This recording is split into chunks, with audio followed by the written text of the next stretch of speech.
Dans l'actualité de ce dimanche, la mobilisation après les 2 jours de tempête qui ont fait 8 victimes et provoqué de gros dégâts dans tout le quart sud-ouest de la France. Nicolas Sarkozy, qui s'est rendu en Gironde, a annoncé l'intervention de l'armée en renfort. 800 000 foyers sont toujours privés d'électricité. Des arbres couchés à perte de vue. En quelques heures, la tempête a balayé plus de la moitié du massif forestier des Landes, l'un des plus grands d'Europe. Au sol, de kilomètre en kilomètre, ce même paysage. S'il l'écoutait, le ministre de l'écologie vous donnerait des noms d'oiseaux quasiment. Mais le problème, dit-il, c'est qu'une petite blonde de 35 ans est selon lui intouchable. Vous n'êtes pas une petite blonde, vous êtes une très belle blonde, hier, pas petite du tout. Hier, je lui ai posé la question au Conseil national de l'UMP. Et alors ? Je lui ai dit non, tu m'as pas traité de garce, comme on dit dans le canard. Je lui ai dit non, écoute, tu sais bien, et de toute façon, même si je l'ai dit, je l'ai pas pensé. L'image du jour, Xavier Bertrand et Éric Besson ensemble. Un duo improbable, mais programmé au sommet de l'État. D'un côté, un sarkozyste de choc. De l'autre, un socialiste, converti au sarkozysme au point d'intégrer la direction de l'UMP. Effectivement, on est dans une salle communale ici à Campagne et les gens se sont débrouillés parce qu'il n'y a plus d'électricité depuis la nuit de vendredi à samedi. Alors ils se sont demandé comment ils allaient faire pour garder toutes leurs réserves de nourriture. Et ben voilà, ce que vous découvrez autour de moi, c'est pas du tout on n'est pas chez un revendeur d'électroménager. On est dans cette salle communale où a été installé par la mairie un groupe électrogène et où donc les gens ont été invités à apporter leur réfrigérateur. La meilleure façon d'aider, c'est de donner des sous à la Fondation de France. Il y a un jeu que nous allons vous répéter jusqu'à la fin de cette émission. Téléphonez, répondez n'importe quoi, c'est un peu de sous, c'est facile, il n'y a pas de chèque à faire. Et en plus, vous risquez, on ne sait jamais, de gagner un téléviseur 107 cm ainsi qu'un home cinéma. Les ravages s'étendent sur plusieurs centaines de milliers d'hectares. On estime que 60% de la forêt landaise est détruite. Les exploitants de bois sont effondrés. Ça sert à quoi de s'emmerder pendant des années, pour quand en 1 heure, en 5 heures, tout est foutu. À quel âge, pour la première fois, et c'est ma dernière question, vous vous êtes dit, plus tard je serai président de la République? En tout cas, où j'ai envie d'être président de la République. Quel âge? 8 ans, je crois. Service après-vente, bonjour. Oh non. Ça vous surprend qu'il y ait 69% de réponses positives au soutien des Français au mouvement de grève? Non, pas du tout. Et moi, je vous avoue que ça me surprend.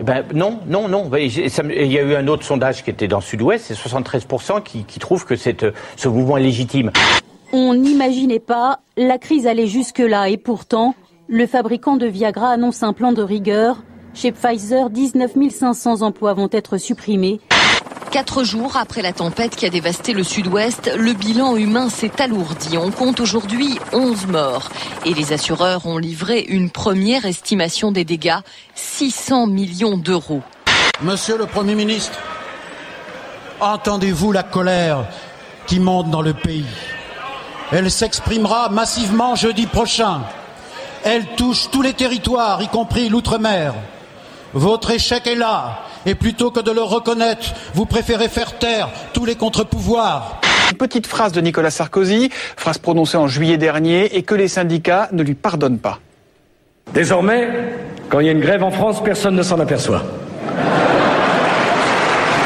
Happy birthday to you, Mr. President, Pompidou. C'est pas Pompidou, c'est Sarkozy. Bon anniversaire. Ce jeudi est déjà un succès sur un point, l'unité syndicale. Les 8 principales fédérations ont réussi à se mettre d'accord sur la date et les revendications, presque inimaginables, surtout avec les francs-tireurs de Sud. Tout le monde, donc, pour l'emploi, les salaires et les services publics.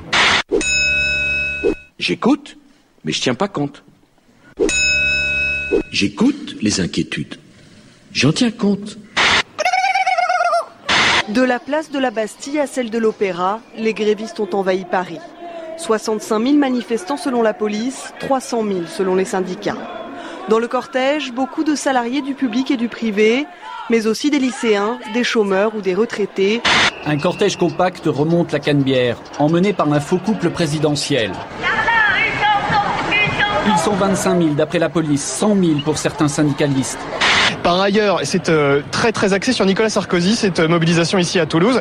Vous pouvez écrire au président de la République. Voici des cartes postales, pas besoin de timbre, l'adresse est déjà écrite, il s'agit de l'Élysée. Et vous écrivez à Nicolas Sarkozy vos doléances.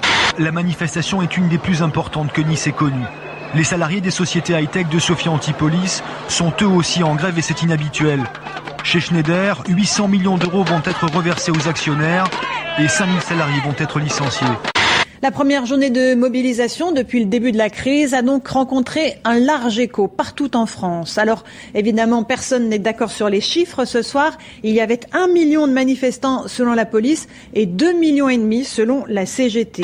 Le président juge légitime l'inquiétude provoquée par l'ampleur de la crise. Il parle de devoir d'écoute, de dialogue, mais aussi d'une grande détermination à agir. Et il annonce qu'il va rencontrer syndicats et patronat le mois prochain pour convenir d'un programme de réforme en 2009.